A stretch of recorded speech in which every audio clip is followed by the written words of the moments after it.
السلام عليكم ورحمة الله وبركاته، اخواتنا وحبايبنا، وحشتونا جدا. الف الف الف مبروك تتويج النادي الاهلي بالدوري رقم 45 في تاريخه.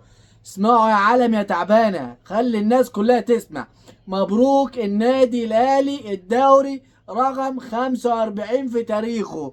في واحد راح على المحكمة هناك عشان يرفع قضية عليها في نادي القرن، والتاني راح على نفس المحكمة بس من باب تاني عشان خاطر الدوري ال 45. وفي النهاية الأهلي بطل القرن والأهلي بطل الدوري. لو هتشتغلوا نص الشغل اللي بيشتغلوا النادي الأهلي كان زمانكم وصلتوا، بس للأسف مفيش حد بيشتغل في البلد غير النادي الأهلي، مفيش مؤسسة غير النادي الأهلي، مفيش لعيبة رجالة غير النادي الأهلي. دوري إمام عاشور وياسر إبراهيم، دوري امام عاشور وياسر ابراهيم.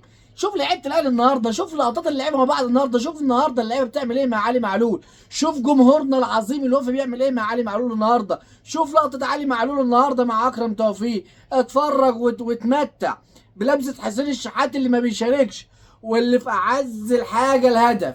اتفرج على حسين الشحات النهارده بيحط الكره بكعبه طق الامام عشان يتصدر هدافين الدوري. اتفرج على لعيبه الاهلي، اتفرج على اللعيبه لما بتيجي تخش النادي الاهلي. اتفرج النهارده على حب اللعيبه لعلي معلول، على الجمهور واللي بيعمله مع علي معلول. اتفرج النهارده على اللقطه بتاعت جردشار وهو راح يبوس وسام ابو علي، وده راجل راس حربه وده راجل راس حربه. الدوري الفضل فيه للاعيبه النادي الاهلي واداره النادي الاهلي. كل الدنيا كانت بتقول لك النادي الاهلي بعيد، وفي عز ما الكل كان بيقول النادي الاهلي بعيد، جمهوره كان بيقول لك كده كده يا دوري انت في الجزيره، كده كده انت يا دوري في الجزيره. جمهورنا عنده ثقه في لاعبتنا، واحنا عندنا ثقه في جمهورنا، واحنا عندنا ثقه في جمهورنا وفي لاعبتنا. احنا بنحب الدوري والدوري بيحب النادي الاهلي، الدوري بيحب الجزيره، الدوري مش عايز يخرج من الجزيره. الاهلي بيكتسح لان كنا بعاد جدا جدا جدا عن الدوري. النهارده احنا ابطال الدوري رقم 45، رقم تاريخه بطوله جديده تنضاف لدولاب بطولات النادي الاهلي. اتفرج واعرف وافهم، احتفالات في كل مكان، احتفلوا وانبسطوا، احتفلوا وانبسطوا. النهارده الناس كلها ادت اللي عليها وكل الناس عملوا اللي عليها. هدف امام واداء امام طول الموسم. ياسر ابراهيم لاعب كبير جدا جدا جدا بعد اللي حصل له، والهدف اللي بالخطا اللي خرجنا من بطوله افريقيا، اي مدافع تاني نص كم كان خرج من تركيزه ما كانش كمل. اتفرج ياسر شال هدف مباراه بتروجيت، شال الهدف في مباراه ما اعرفش مين، امبارح صنع الهدف في المباراه الاخيره. دوري احمد رضا، حسام، امام عاشور، ياسر ابراهيم. مش هننسى طبعا كل اللعيبه والاداء العالمي، السوليه وكم باك ابن لذينه وعلي معلول وبعد الاصابه.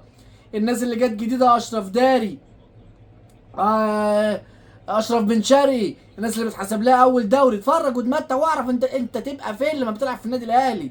تاخد دوري النهارده، كنت بتلعب على نهائي افريقيا، بعد كده بعد 18 يوم رايح كاس عالم انديه. اتفرج لما تلعب في نادي بقيمه النادي الاهلي ومكانه النادي الاهلي، النادي الاكبر والاعظم من جمهوريه مصر العربيه في الشرق الاوسط، ويكاد يكون على مستوى العالم.